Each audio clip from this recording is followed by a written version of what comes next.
Assalamualaikum warahmatullahi wabarakatuh. Baiklah, saya Delvi Nur Aini. Pada tugas kali ini, saya akan mempresentasikan materi dengan judul Pemahaman Pengertian Interpersonal Skill. Di mana pokok bahasanya itu yaitu terdiri dari yang pertama, pengertian interpersonal skill, yang kedua, manfaat interpersonal skill, yang ketiga, cara meningkatkan interpersonal skill, dan yang terakhir adalah tips dalam penerapan interpersonal skill. Nah, untuk pembahasan yang pertama yaitu mengenai apa itu interpersonal skill. Nah, menurut beberapa ahli, yang pertama yaitu Spitzberg dan Fox, interpersonal skill ini adalah kemampuan seseorang untuk melakukan komunikasi yang efektif.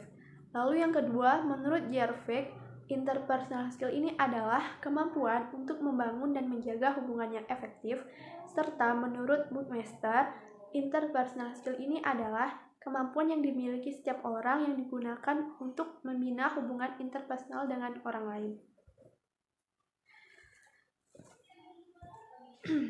Nah, dari beberapa pengertian yang dikemukakan oleh para ahli, secara garis besar atau bisa disimpulkan bahwa interpersonal skill ini adalah kemampuan untuk berkomunikasi, berinteraksi, membangun dan menjaga hubungan dengan orang lain dalam berbagai keadaan dan situasi.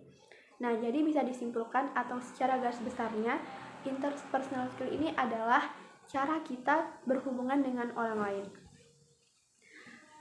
Lalu selanjutnya, ketika kita memiliki interpersonal skill yang baik, kita akan merasakan banyak manfaat. Nah, diantaranya yang pertama yaitu dalam dunia kerja, membuat seseorang itu mampu bekerja sama dengan baik. Tentu saja ketika kita terjun ke dunia kerja, kita memiliki komunikasi yang baik. Nah, itu akan mempermudah kita dalam melakukan komunikasi terhadap tim maupun terhadap klien. Lalu terjaganya hubungan baik dengan keluarga, teman, dan orang sekitar. Ketika kita memiliki komunikasi yang baik, itu akan menjaga dan mempererat hubungan kita dengan orang-orang di sekitar kita. Lalu yang terakhir yaitu menumbuhkan sikap toleran, empati, dan menghargai orang lain. Nah, ini merupakan output yang didapat ketika kita memiliki interpersonal skill yang baik. Lalu yang ketiga yaitu bagaimana cara kita meningkatkan interpersonal skill dalam diri kita. Yang pertama yaitu dengan mengamati orang-orang di sekitar kita. Nah, ketika kita mengamati orang lain dengan seksama, kita bisa mengambil sisi positif bagaimana cara orang itu berinteraksi, sehingga itu bisa kita terapkan dalam diri kita.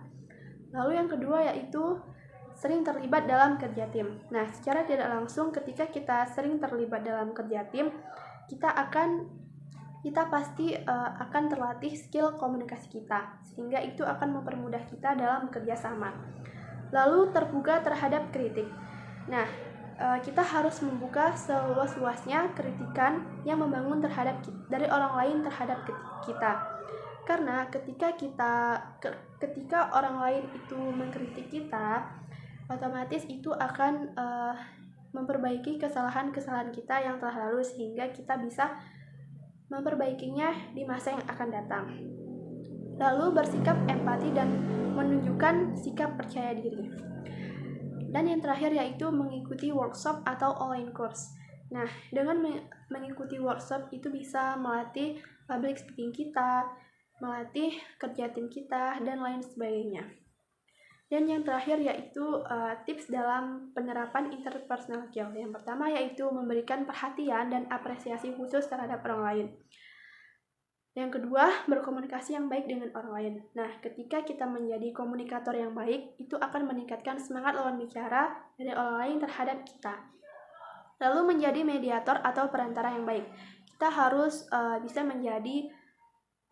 menjadi pendengar yang baik, serta menempatkan diri sebaik-baiknya ketika berhubungan dengan orang lain, terutama itu di lingkungan yang baru. Lalu mampu berempati dan mampu bekerja sama, dan jangan banyak mengeluh. Kita harus membuka seluas-luasnya, memperbanyak relasi kita, dan jangan pernah sampai mengeluh di hadapan orang lain, karena itu akan memberikan aura negatif dari orang lain terhadap kita. Mungkin hanya ini yang bisa dapat saya sampaikan. Lebih dan kurang saya mohon maaf. Wabillahi taufiq wal hidayah. Wassalamualaikum warahmatullahi wabarakatuh.